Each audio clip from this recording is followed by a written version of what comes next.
Financial ఉంచుకో, చాలా ఉన్నత పరిస్థితుల్లో మన బిడ్డలు ఉంచాలని దేవుడు కోరుకుంటాడు. ఆ ఉన్నత పరిస్థితుల్లో మన బిడ్డలు ఉండాలంటే మనం ఏం చేయాలి?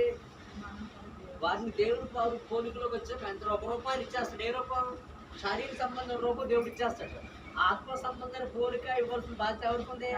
తల్లిదండ్రులుగా మనకుంది. అలాగే ఆత్మ సంబంధంగా మన బిడ్డలు దేవుని పోలికలోకి వచ్చేలా పెంచితే వాళ్ళని గొప్ప స్థితిలోకి ఎవరు తీసుకెళ్తారంటే దేవుడు తీసుకెళ్తారు. మనం డబ్బు ఉండొచ్చు, వెండి బంగారంలో ఏమున్నా లేకపోయినా పర్లేదు, దేవుడి పట్ల భయభక్తులు కలిగేటట్టుగా పెంచితే ఆ భవిష్యత్తు ఎవరు చూసుకుంటారండి?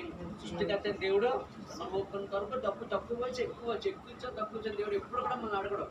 కానీ మనం ఇవ్వాల్సింది మన బిడ్డలకి ఒక మంచి భక్తి జీవితం ఇవ్వాలి. ఆత్మ సంబంధంగా దేవుడి పోలిక, దేవుడి సారూప్యంలో విధంగా మన బిడ్డలు మనం ఏం చేయాలంటే పెంచాలి, గట్టిగా ఇచ్చారు. అలా పెంచితే ఎవరు చూసుకుంటారమ్మా? వారి భవిష్యత్తు అయితే ఎవరు చూసుకుంటారంటే దేవుడు చూసుకుంటాడు. అలా కోటలు పెట్టి ఇచ్చినా సరే కొనలేని విలువైన బహుమానాన్ని మన జాగ్రత్త నాకు ప్రేమించి ఏం చేస్తారంటే దేవుడు ఇచ్చాడు. ఆ వివాహం కూడా చాలా అద్భుతంగా వచ్చి ఊహించిన రీతిలో అంతా ఒక నెల కొంట తక్కువ 20 రోజుల్లోనే అసలు మ్యారేజ్ అవ్వడం, అనుకోవడం, మాటలు జరిగిపోవడం, ఆటోమేటిక్గా అన్ని ఏర్పాటు చేసుకోవడం. 20 రోజుల్లోనే మ్యారేజ్ అనుకున్నప్పటి నుంచి మ్యారేజ్ అయ్యిలో ఓన్లీ 20 డేసే.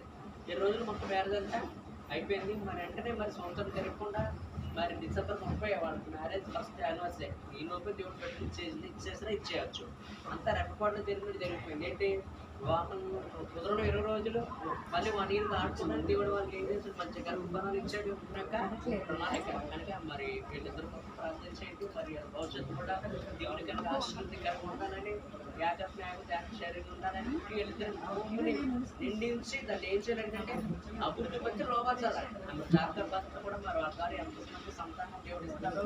ఆ సంతానం అంత ధర భూమి నిండించాలని, వాళ్ళ భక్తి పనులుగా ప్రార్థన పనులు అవ్వాలని, గొప్ప సేవకులుగా అవ్వాలని మనం ప్రార్థించాలి.